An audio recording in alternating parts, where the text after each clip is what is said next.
What is up, guys? Now, I haven't been around for a little while, and I'm sorry. I've been in LA, and then I came back, and I was jet lagged and just knackered all the time. But I'm feeling better, and we're going to go straight into our tier list now. I haven't done some of these for a little while, so we're going to go through role by role. And today, we're going to be looking at AD carry. Remember as well, there is a giveaway going on right now, and I've got a couple of $10 RP cards to give away. The link is down in the description. There are a bunch of different ways to enter, but just being subscribed is enough to get you in with a chance. So first up on this list, at number 5 is going to be Ashe. And you know that I think Ashe is pretty good. Like, I've done a proper guide on her, I've put on my previous top 5s, and it's not that she is weaker in herself, it's that the meta around her is different. The meta right now has changed from these big brute force tanks into more of a carry orientated junglers and top laners like Irelia and Nidalee, for example. So those champions have a gap closer, they have a lot of damage, and if you have no escape as an AD carry, you're going to really struggle to deal with them. The good points about Ashe are still there though. Her ultimate is still overpowered. It is ridiculous. You can win your lane by doing that. You can win the whole game by doing that as well. In lane, she is a lane bully still. She has a really high range and she has really good damage. And that damage is not just in lane. It's in the lane phase, mid game, and even late game as well. Her late game is insane. I mean, she has her range. She can shred tanks with her Q, and she does a lot of damage with that passive.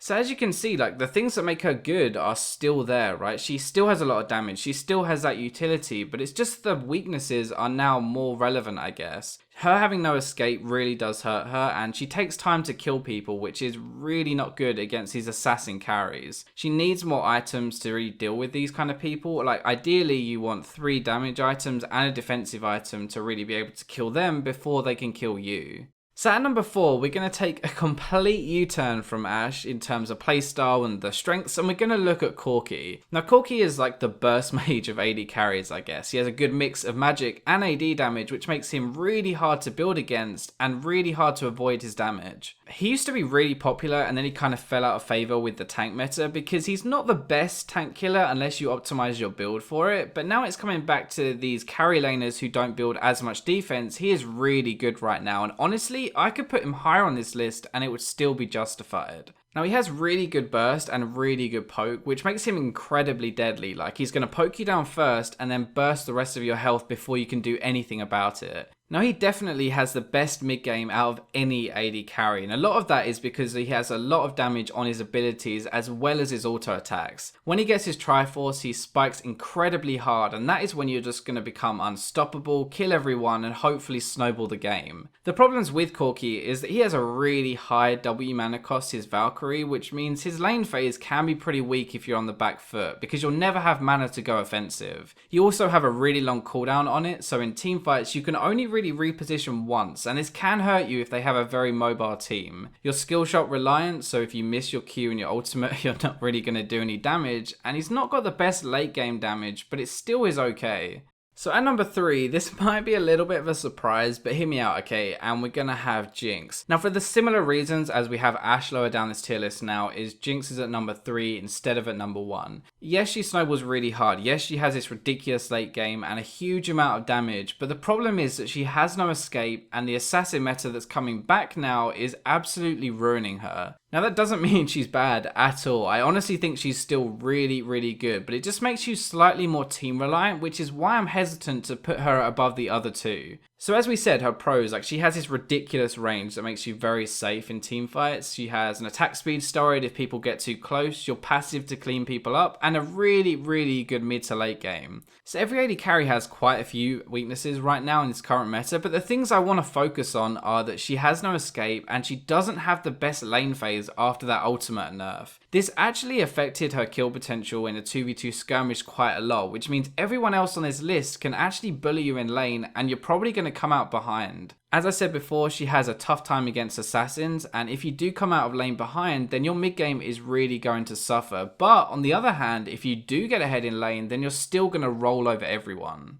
Right, now I am so happy to put Vayne at number 2, but almost, okay, she's almost going to be number 1, right? I really hope I can put her there. Now, you guys know I love Vayne, and any excuse I'll put her on here, but honestly, she actually deserves this spot. This isn't me just being biased. So with the current meta of ADs, she's actually pretty strong against everyone else on this list, and she can hard carry a game if you're good enough with her. Now this is the thing, okay, if you are not very good at Vayne, then just don't play her. Everyone tries to play her because she's fun, and if you're not that good with her, then you're not really going to stand much of a chance of carrying a game. Her lane phase is not as bad as people think, and it's something that people are realizing now, which is why she's coming back, because you can actually get to your really good late game earlier by getting ahead in lane. The better you are with her, the more you're going to win, and it just is that simple. You have a really good late game, but you have kind of short range, so if you play it badly, you're going to die. The good thing with Vayne though is that you almost always win a 1v1, so even if you do get a little bit behind, if you find the enemy AD carry alone, then chances are you can actually kill them.